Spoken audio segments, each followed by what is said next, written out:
Welcome back to my online videos.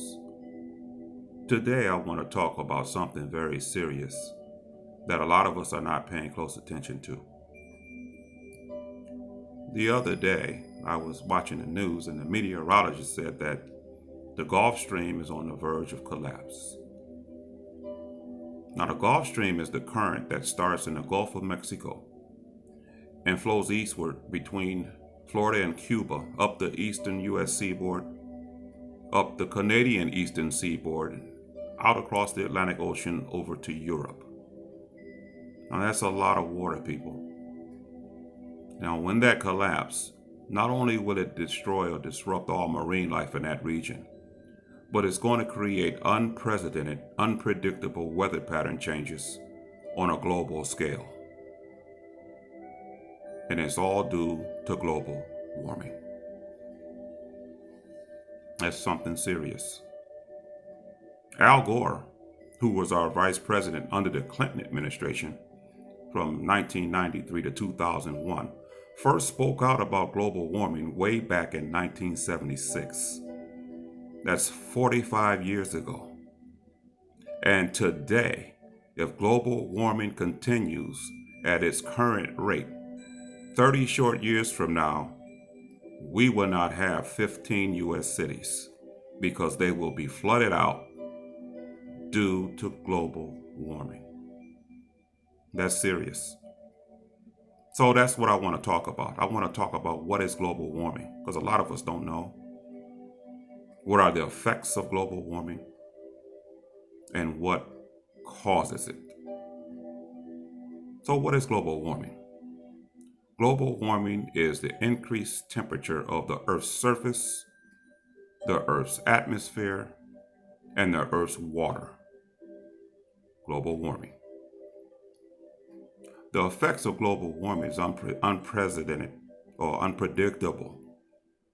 Thunderstorms, hurricanes, rainfall, other precipitations like snow, ice storms, hailstorms, drought, wildfires, starvation, and death. Now, the Bible speaks of in the end time days that there'll be hailstorms with each pellet weighing up to 100 pounds. Can you imagine being in a hailstorm with pellets coming down, hitting you with weighing 100 pounds apiece? Well, that's where we're headed, people, because of global warming. Wildfires and drought.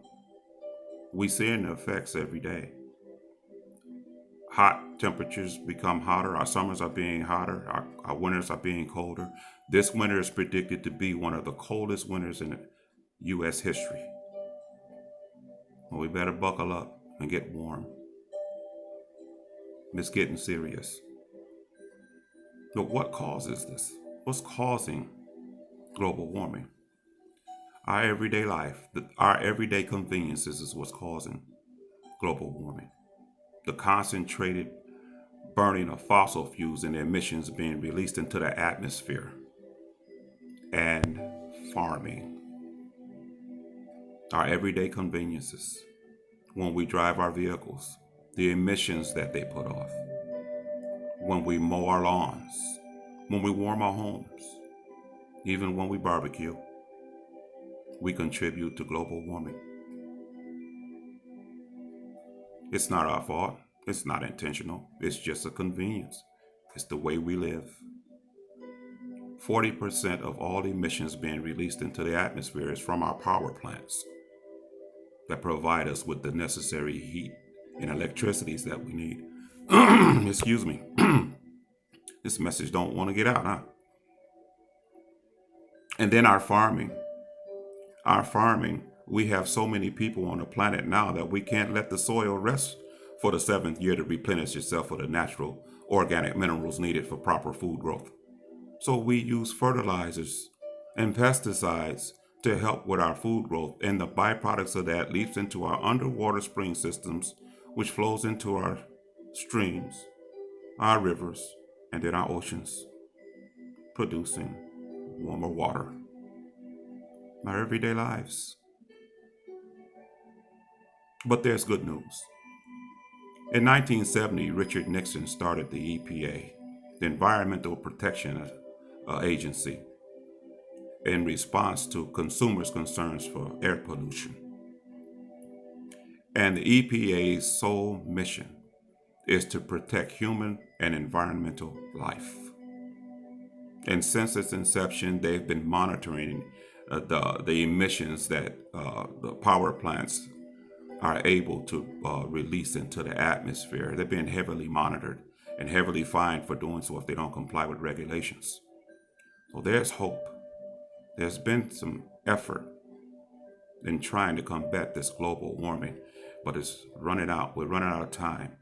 Uh, in our agriculture, there's been regulations. We have the FDA and the USDA to regulate, making sure there's nothing going into our freshwater systems to disrupt our ecosystems and help reduce the byproducts going into our water systems, thus increasing the water temperatures, melting our ice caps, flooding everything out. So there is hope, but is it too late? Only time will tell. I'm Jim Long, and this is my perspective. Thanks for watching.